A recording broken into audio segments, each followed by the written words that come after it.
무슨 노래를 불러요? 룰루.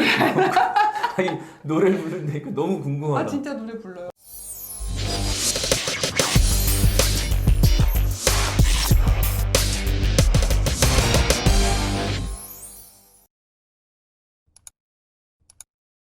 우리 윤희님은 따로 매장이 있는 거예요? 아니면 어떻게 된 거예요? 홈샵으로 운영을 아, 하고 홈샵. 있어요. 그 이유가 뭐냐면 로드샵에 있는 업체들 보시면 네. 반영구만 전문으로 하기는 힘듭니다. 그래서 서로 경쟁 업체들끼리 서로 신고하고 아이고. 경쟁 구도로 가는 사례가 굉장히 많아요. 그러니까 질투를 받으면 이제 뭐 한순간에 막 몰락되고 막 이런 경우도 되게 많거든요. 저 같은 경우는 피부라든지 네일이라든지 다른 분야들을 하고 있지 않기 때문에 어차피 제 몸 하나가 있어야 움직이잖아요. 네. 그래서 공간은 별로 중요하지 않는 것 같아요. 그리고 저는 딱 하루에 3명만 봤거든요. 네. 거의 한 2주? 3주는 그러니까 예약이 다 풀로 차요. 와. 정해진 시간에만 딱딱 일을 할 수가 있기 때문에 오히려 매장을 내게 되면 저한테는 훨씬 더 불편하고 안 좋은 점들이 많죠. 삶의 질이 떨어져요. 장사가 잘 돼도 문을 닫을 수가 없고 그럼. 못 돼도 문을 닫을 수가 없고 저는 그렇지 않은 삶을 원하기 때문에 제가 홈샵으로 계속 고집을 하고 있습니다. 잘하신 거네요. 좀 적게 벌더라도 생활을 해가면서 하는 거니까. 네. 입소문으로 올 거 아니야. 네. 따로 홍보하는 건 없어요? 거의 80~90%는 소개로 오시고요. 나머지는 이렇게 온라인이나 맘카페? 저희 쪽 지역에서는 유명하죠. 나 오늘 눈썹 하러 가. 그러는 아 민효윤이 가는구나. 뭐 이렇게. 그리고 너 눈썹 이쁘다. 나도 했는데 어디서 했어? 민효윤이 이렇게 되거든요. 입소문이 맞아요. 무서운 거예요. 네, 근데 만약에 좋게 퍼지면 다행인데 맘카페에서 가게 하나 죽이는 건 장난 아니잖아요. 맞죠. 기사도 많이 나오고. 맞죠. 진상들 조심해야 되겠다.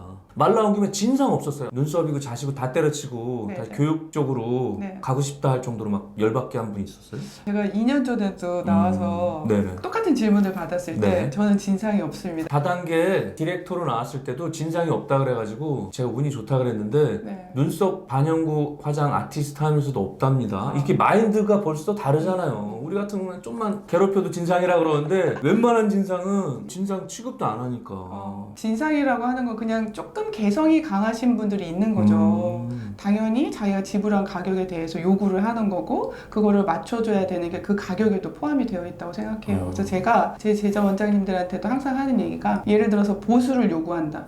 그러면 신규 고객을 받는 것보다 더 기쁘게 보수를 해줘라. 그런 사람들이 저한테 이제 팬이 되는 거거든요. 기술이 이제 완벽하게 있으면 컴플레인을 받을 일도 적지만 이제 여기에서 얘기하는 진상은 애초에 아예 시술을 다 받고 돈을 환불을 받아야겠다. 예를 들어 그런 쓰레기지. 그런 작정을 한다든지 뭔가 이 사람의 태도가 마음에 들지 않아서 컴플레인을 해야겠다. 그러니까 맘먹고 하시는 분들이 아니고서는 대부분은 마음에 들게 해주고 마음을 만져주면 눈썹도 당연히 만족할 수밖에 없다고 생각해요.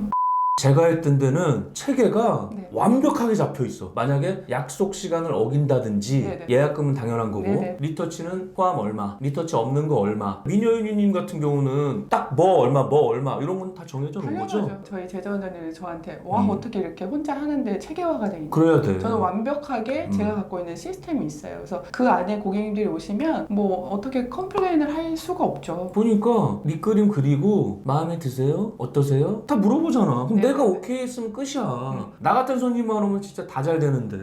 참, 하여튼 여러분들 진상 떨지 맙시다. 다 먹고 살기 힘든데 그죠? 네. 제가 이렇게 일하면서 3명이라는 숫자를 두고 욕심 안 부리고 예약제를 받고 하는 이유는 이 노동력이 쓸 수 있는 한계가 있더라고요. 그러니까 돈을 목적으로 많은 인원을 받고 하다 보면 당연히 결과물도 퀄리티가 떨어질 뿐더러 내가 고객님한테 할 수 있는 최선을 할 수가 없어요. 저의 경우는 그렇습니다. 그래서 아마 각자 모든 시술자들이 그런 부분들에 맞춰서 잘 하고 있을 거라고 저는 생각을 해요.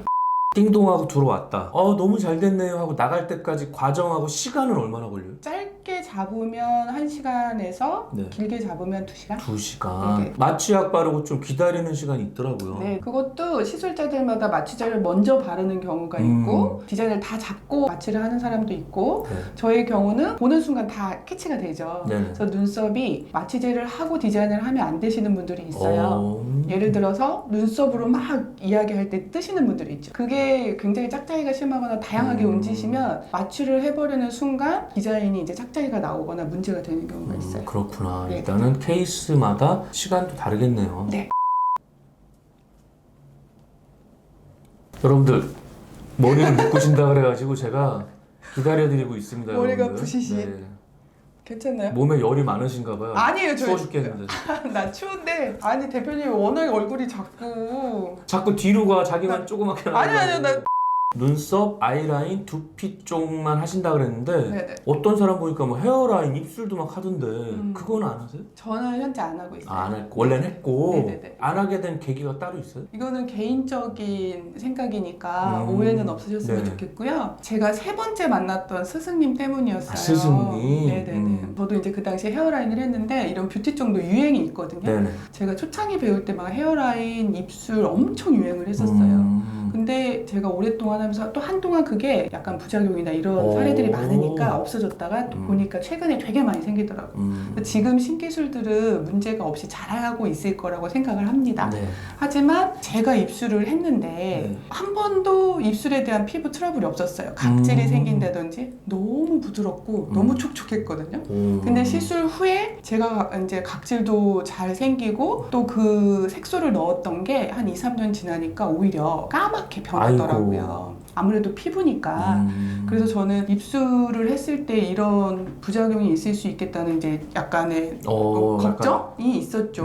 근데 그럼에도 불구하고 거의 개인 차니까 안 그러신 분들도 있을 거 아니에요. 원하시는 분들이 많이 있으니까. 근데 문제는 이건 진짜 시술자 입장에서 입술이 한 가지 색만 필요한 게 아니잖아요. 네. 각자 입술 색이 다르니까 여러 개를 사서 구비를 해놓고 있는데 입술 수요 인원이 많지가 않아요. 그러면 이 색소가 오래돼서 쓰면 안 되잖아요. 그러니까 결국에는 내가 색소를 6개를 구비를 하고 있어. 근데 뭐 한 달에 한 명 올까 말까해. 그러니까 한 6개월을 지나서 색소를 바꿔줘야 돼.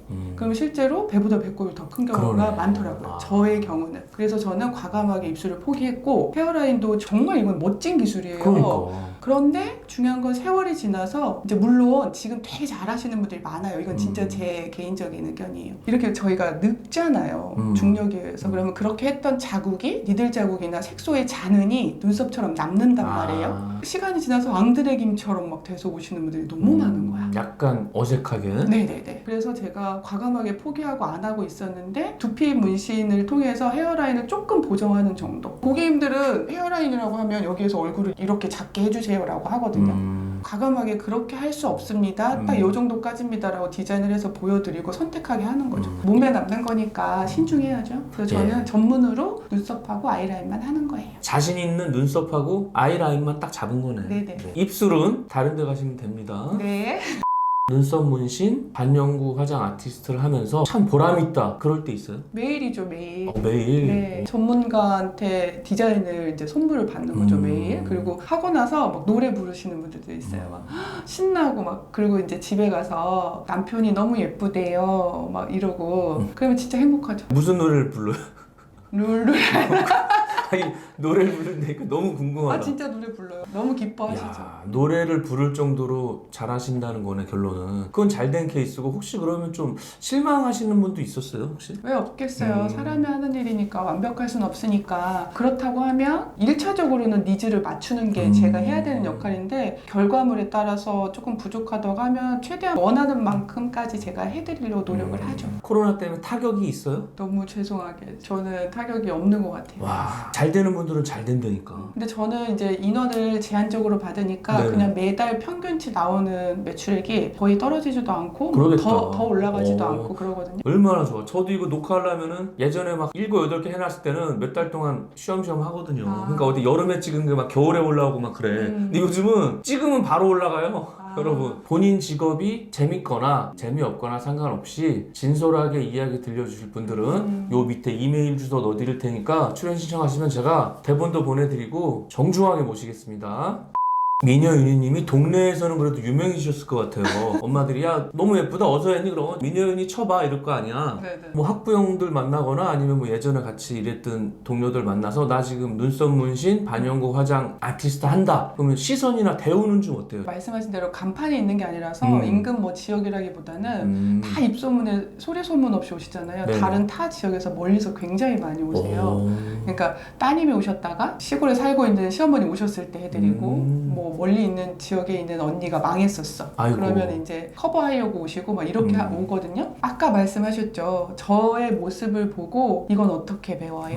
하고 싶어요? 너무 부러워요? 이런 경우 굉장히 많아요. 대외적으로 어떻게 보는지는 모르겠으나 제가 개인적으로 제 삶을 보면 주변에서 제 또래거나 저와 같은 역할을 하고 있는 분들은 굉장히 부러워하시는 것 같아요. 그러겠어요. 일단은 남편분도 좋아하겠어요. 여러분 하루에 3명 곱하기 근무일수 해보세요. 여러분 웬만한 직장인보다는 더 벌 수도 있는 거니까. 네네. 근데 물론 잘 되는 케이스고요. 네, 맞아요. 샵 냈는데 사람 없어갖고 문 닫는 사람도 있을 거 아니야. 맞아요. 다른 원장님도 뭐 하루에 한 명 받을까 말까. 그러니까 여러분들 잘 되는 분도 있고 안 되는 분도 있으니까 직업을 선택할 때는 신중하게 하셔야 되겠습니다. 눈썹 문신이나 반영구 화장 아티스트에 대한 관심이 점점 많아지는데 미래 전망은 좀 어때요?